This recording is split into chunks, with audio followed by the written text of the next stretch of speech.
Hi guys, welcome back to my channel. I hope you're all doing well.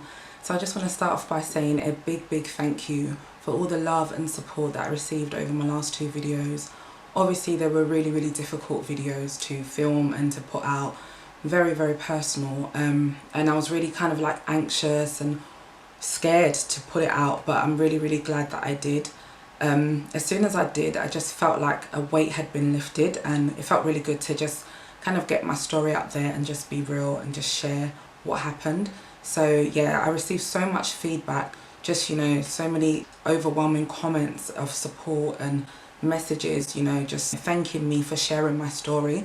And I'm glad that it's doing what I intended for it to do, and that is help people and help people to feel like they're not alone and kind of face their own reality. A lot of women opened up to me, and I realised that in me being vulnerable, it's then made other people feel comfortable to be vulnerable with me.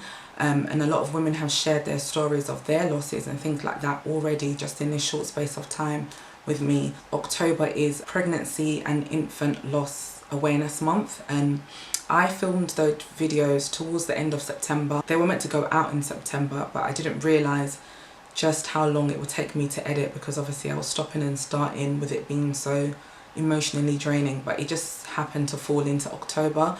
But obviously I just think it's so fitting that it's Baby Loss Awareness Month, so it's really good to be talking about it. And there is a taboo talking about things like that, but I'm really glad I did it.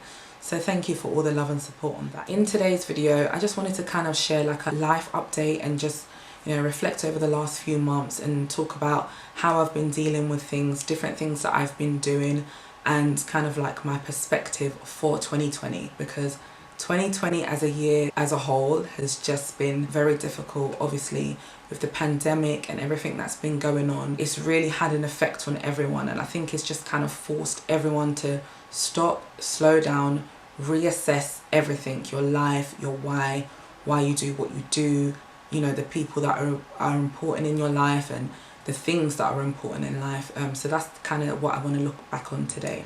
So at the start of this year, my first video of the year, I was talking about how we shouldn't plan for the year ahead, and we should just kind of obviously plan, but plan loosely. Don't be so fixated on specific plans. And it's so crazy to think about now, but it's almost like my spirit bore witness to the fact that expect the unexpected for this year. We don't know what's going to happen.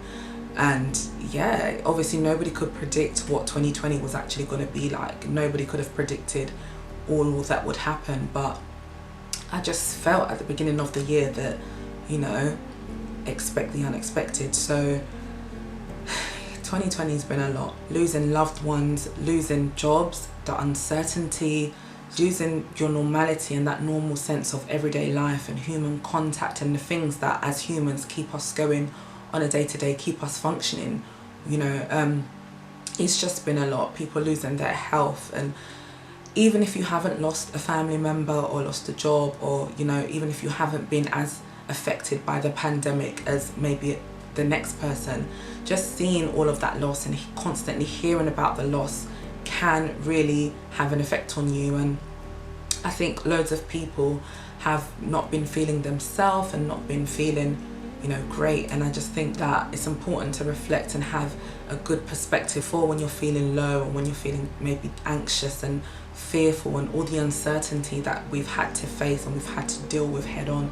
So yeah, I'm just going to be sharing a few things that I've learned over the few months. So dealing with loss and grieving during a lockdown. What a crazy time to be grieving. Obviously there's never going to be a right time to grieve and to have to deal with loss, but to have to deal with loss during lockdown was a lot. It was really difficult, because obviously all the things that I'm assuming that people do when they're grieving, I couldn't do, we couldn't do as a family, like just spending time with your family and really grieving together. Even little things like counselling, therapy, we only got to have one session, face-to-face session, so that was difficult in itself. And having to homeschool, and Morgan working from home and still having to function with your normal everyday life, it was really difficult time to be grieving. But I think all of the reasons why it was difficult were also all of the reasons why it was also a good time to be grieving, depending on how you look at it, because I had to just continue functioning and continue getting on with things.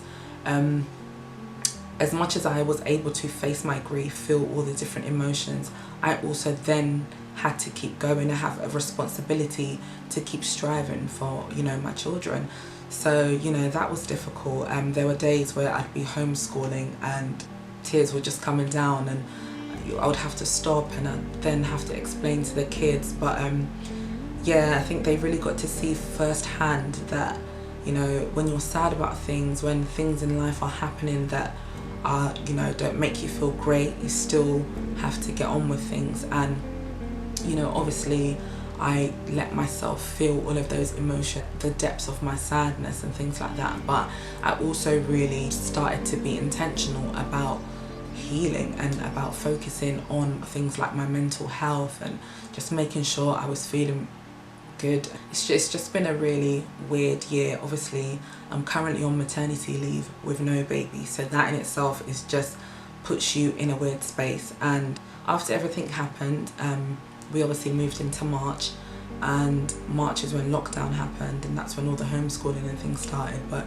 there was a period in April where I think that was my lowest low. There was like a 2-week period in April where I just felt like I was literally drowning in grief, and yeah, I just felt like I couldn't really pick myself up. It was just a real low for me, and I think after that 2-week period is where I just had to be very intentional about what I was going to do to get out of this pool of grief, because I feel like because of everything that's going on anyway in the world, there's kind of like a desire to just wallow and just, you know, sit in your own self-pity. And I'm not saying that, you know, what people are going through isn't deep, because of course it is, you know, whether it's loss or you're dealing with or not, it's just a horrible year anyway. But I found that I had to literally push myself to feel better each and every day, and every day was a fight for a healthy mind. Another thing that I think would have really helped me dealing with my grieving process is, for me, church. You know, being able to go to church and be around my church family. My church family, by the way, have been so supportive. I've received so many messages, so many prayers. My pastor's wife, she scheduled a rota when things first happened, and you know, loads of women cooked for me, and I'm just so grateful for them constantly checking on me, asking me if there's anything I want them to pray for me for. And it's just really been nice to have that. But obviously physically being in church and being around them would have been a great help, so that was hard as well. But all of those different things that I was no longer able to do really forced me to rely solely on God, you know. So like I said, all the reasons why it was hard to grieve were all the reasons why it was good for me and really helped me to face things head on. Obviously as well, it's the year of the first for me, you know. It's the year of having my first birthday without my dad, and having my due date approach and not having the baby, and the first time that I'm realising that, you know, I'm not going to receive a phone call again from my dad. The first few months realising that everything that I was expecting, you know, going from being an expectant mother to then loss, it's just been a whirlwind to kind of wrap my head around. And obviously I was still also going through all the postnatal things that you go through when you have a baby. So it was such a weird time. I realised that I was still nesting around my baby's due date, so I started decorating the house, and I just wanted everything to be perfect, and I got rid of a lot of things, and it was just a really weird space to be in. But yeah, I just really started looking at the positives. So the fact that, you know, if lockdown hadn't happened, then Morgan would be at work as normal, the kids would be at school as normal, and I would be at home alone grieving. So I just began to be very grateful for the fact that I had my family around me in this time, but I had my husband there whenever I needed him, and I had the kids there to kind of distract me in a good way, and so that wasn't all I thought about 24/7. So that was good to kind of change my perspective. Regarding mental health, I have to be honest and say that it might sound a little bit naive, but I didn't necessarily think that Christians could struggle with mental health. You know, obviously if you have God, he will be like kind of like your moral compass and your guide, and he will keep you sane. But like with anything else in life, it is down to you to have that willingness to strive to have a healthy mind. So I started asking myself, you know, those difficult questions of how are you really feeling, and what makes you happy, and why I do things, what I want to do, what my purpose is. I just really had to reassess everything. Because this is a really difficult time, I was finding that it was quite easy to just kind of give in to that desire to do nothing and to feel low and to feel depressed, and, you know, not get up every day and have a spring in my step. It was easy to kind of give in to that desire of, you know, just getting into that routine and that pattern of feeling low. And I really needed like a drastic shift, a drastic change, something that was going to completely shift my focus. And something that has really helped with, you know, that change and that shift is, for me, fitness.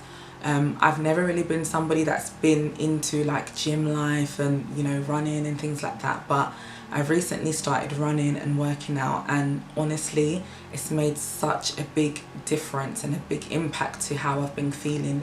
I started doing like running challenges, so we'd set ourselves, me and my friend, we'd set ourselves like running kilometers for the month. So we did like 50k, we started with 30k, then we did 50k, but all these little challenges gave me something to focus on. So I would wake up and run, and I would feel really good. And obviously working out in general makes you feel better. If your body feels better and you look better, then you tend to feel better.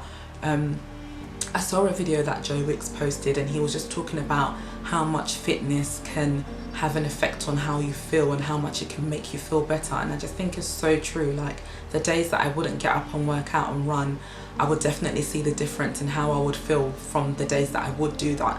So yeah, I started doing that, and I started with a real shock, which was a diet. Like during lockdown, I was literally, obviously I was comfort eating, and I think everyone was just eating a lot during that time. What else was there to do? But yeah, I put on a lot of weight, and it just kind of happened overnight. We started with the no carb diet, and boy was that difficult, but we stuck to it. We did it throughout the whole month of August. Obviously I had like little cheat days and stuff, but I was really consistent with it. Me and Morgan do it together, so we've got our little routine on Thursday. He's not working and he's got space in his diary, and we go together, we run together, we work out together. If you follow me on Instagram, you would have seen that I share little bits of it. I try not to share too much because I don't want to be that, you know, annoying person that's constantly sharing, but obviously it is quite motivational for other people, and it does help keep myself accountable. So yeah, I've been doing that, and it has really had impact on me. So I would say, even if you're not somebody that's into fitness, you don't have to be. If you want to start and you're thinking, how do I start? Just start, you know, just start by walking, start by power walking. You can set yourself really short targets, but yeah, it really does have an impact on you. And just like health wise, I turned 30 this year, and like people used to always say to me that, Samira, when you turn 30 your body's gonna feel different, you're really gonna change. And I just used to think, oh whatever, but it's true. Like your body really does change as, you know, you're getting older, and your body's your temple, you know. If you're not taking care of your body, then how are you supposed to feel good mentally? They are really interlinked, so it's really important, and it's something that I've made a priority in my life now. But yeah, that was a really good help. So I would advise trying something fitness wise. You might be into riding, you might be into, I don't know, jogging, you might be into skipping, but just try something and really get your mind and your body moving. When you're healing, you have to understand that that process is going to be a roller coaster. Like there's going to be days where you feel great, there's going to be days where you feel low, and so you just have to let yourself go through that process. And I think it's important to remember that no matter how long your process is, there is a time and there is a season for everything, and you're not going to feel exactly how you're feeling today forever. And I think quite a positive perspective to have with regards to healing is that when you hit your lowest low and you hit rock bottom, the only way from rock bottom is up. Like things are going to get better if you have that mindset and you're determined for things to get better. Doesn't mean that you're not going to feel all those emotions, but things do and can get better. I think there's also like healing reminders that that I've kind of learned, and that is not to live in regret and not to constantly dwell on things that you can't change. So luckily for me, I don't have any regret in terms of during my pregnancy or my relationship with my dad. In terms of my relationship with my dad, like, he was like my best friend, so I really took pride in like taking care of him and doing things for him, so I don't have any regrets in that sense. But there are some people who lose a loved one and feel like I should have done this, I should have said this, I should have said that. And you know, as much as you know you might regret things that have happened or things you said or things you did, obviously there's nothing you can do to change that. And so I think it's important not to beat yourself up over those things. Yes, you can acknowledge what you could have done better, but also try and focus on what you can do now. I think it's important as well to remember that when you are going through healing, it does really change you as a person. Like, I have changed so much over the last few months, just in terms of how I view things, my perspective on life, the people that I want around me, literally everything. And I think it's good to embrace that change, embrace maybe the things that you don't like anymore, or the things that you've grown out of love with, and the new things that you've now got a passion for. Whatever change it is that you're feeling, embrace the change. You may have a new way of thinking, you may find that you share similar interests with other people, but also embrace the differences, because those different ways that you're feeling, if you're honest about it, that's what allows you to embrace the change but also be true to yourself. Those differences are what make you you, and those changes is what makes your journey specific and what makes it your journey. So for people that are not feeling themselves, that maybe you're struggling mentally, you can start with speaking to people about how you're feeling, finding those specific people that you feel comfortable to share your thoughts and your feelings with. And I think there's a difference between transparency and privacy. So like me, for example, when I shared my story, there's so much that I shared. I would think I was very transparent, but there's also so many things that I could have shared, but I chose to keep private. And I think you don't have to share every detail of what you're going through, but you can be transparent and just say to someone, look, I'm not feeling myself, I'm not feeling great, what do you suggest? Or can you come round? Or can we speak on the phone? Or just find those people that you feel comfortable enough to be honest with.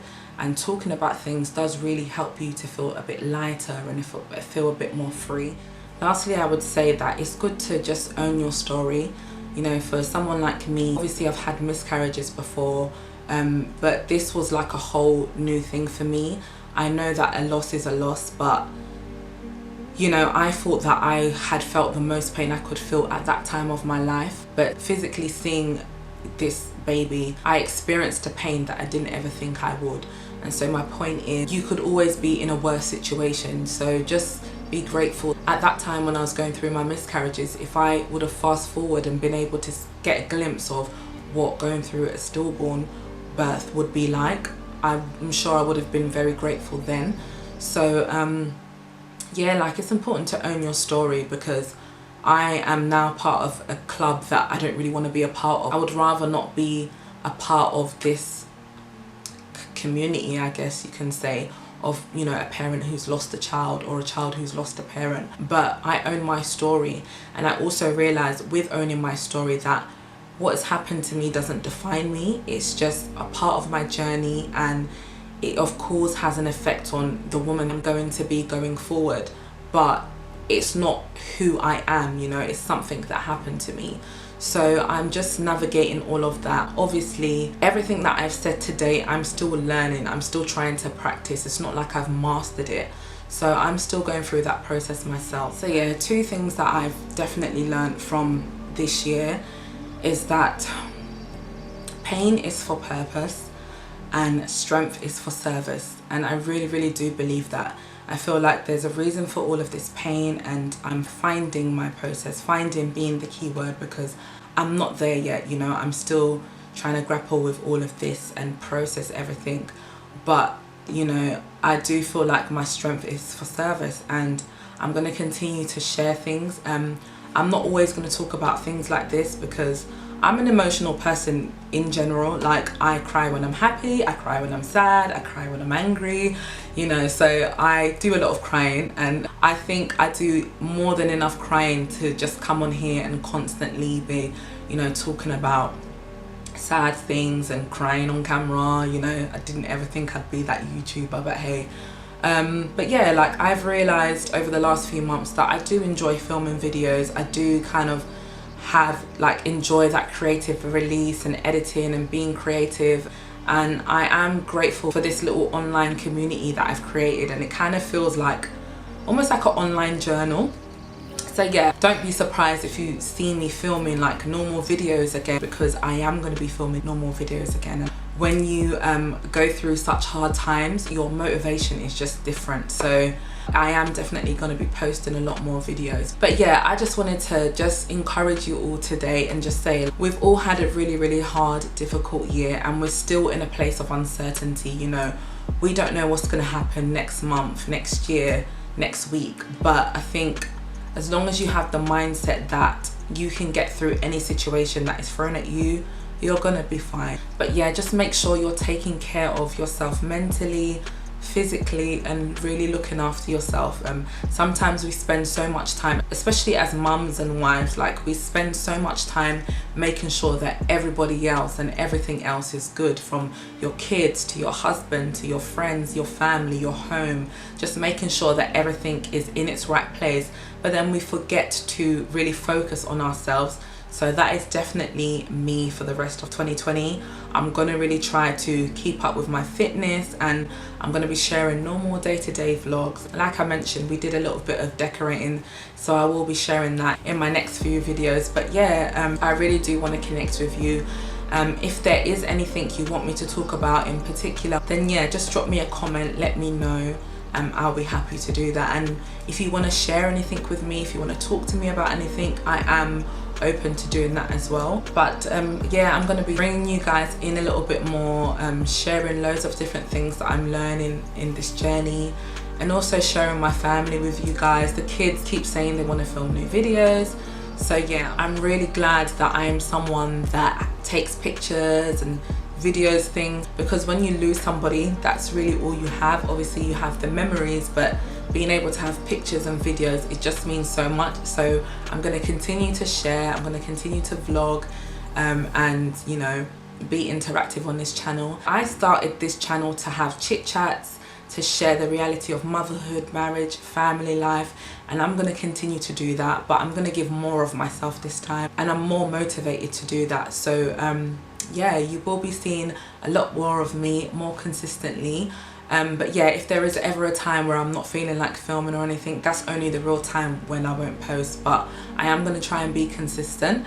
So yeah, I hope you're looking forward to coming along this journey with me. Like I said, if there's anything else you want to see from me, let me know. Thanks for watching this video. Thank you for all your support, your kind and lovely messages. And yeah, I will see you in my next video. Bye guys.